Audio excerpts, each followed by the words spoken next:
Help me reach 1,500 subscribers. If you believe a single sentence can change the course of a marriage, stay with me, because one careless remark cost me everything. I never planned to say it. It wasn't rehearsed or calculated. It just slipped out at the worst possible moment. We were having dinner, my husband, Daniel, his closest friend Mark, and me. This was normal for us. Or at least it used to be. Lately, Daniel and I barely spoke unless we had to. The warmth we once shared had faded into quiet tension, the kind that fills a room even when no one says a word. Mark joked about how relationships slowly lose their magic. I laughed, feeling uncomfortable, trying to lighten the mood, and without thinking I said, "Well, maybe that's because your best friend understands me better than you do." Silence swallowed the table. Mark stopped chewing. Daniel froze, his fork suspended midair. I realized immediately how it sounded and rushed to wave it away. "I'm kidding," I said lightly. "It was just a joke." Daniel didn't laugh. He looked at me like I was someone he'd never met before. His eyes were sharp, distant. Mark tried to change the subject, but Daniel stood up instead.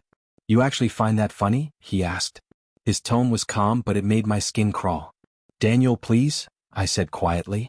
"I didn't mean anything by it." "Didn't you?" he replied. "Because it sounded very clear to me." Mark mumbled an excuse and left. Daniel walked into the kitchen. I followed, trying to explain, but he raised his hand. "Stop," he said.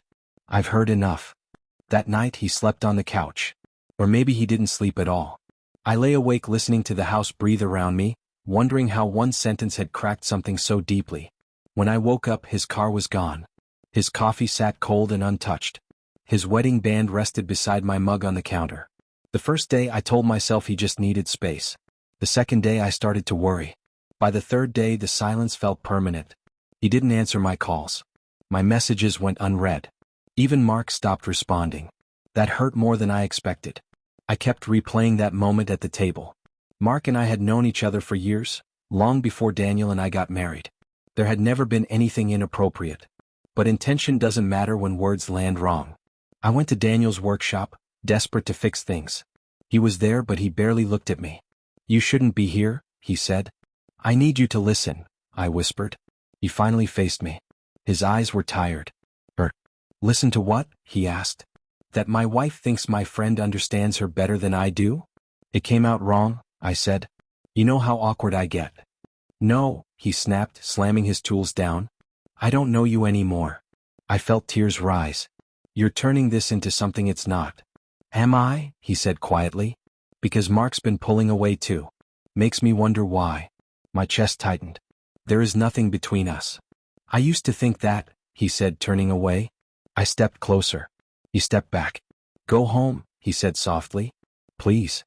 Later that night, I reread Mark's last message from days earlier. "Maybe we should stop talking so much." Daniel's noticing things.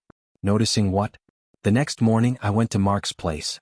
"You can't be here," he said, nervous. "What did you mean?" I asked. "What did Daniel notice?" Mark hesitated. "The jokes. The way we talk. After what you said at dinner, it didn't look harmless anymore." Then he added, barely above a whisper, "Daniel told me not to contact you again." When I returned home, the house felt empty in a way I'd never felt before. Most of Daniel's things were gone. His favorite mug, his jacket, everything. On the counter sat a folded note. "I wanted to believe your words were thoughtless, not honest. But I can't live with constant doubt. Maybe one day you'll understand what that joke destroyed." He never came back. Weeks passed and the quiet remained. Even now, sometimes I hear his voice in my head, steady, controlled, final. "You thought that was funny?"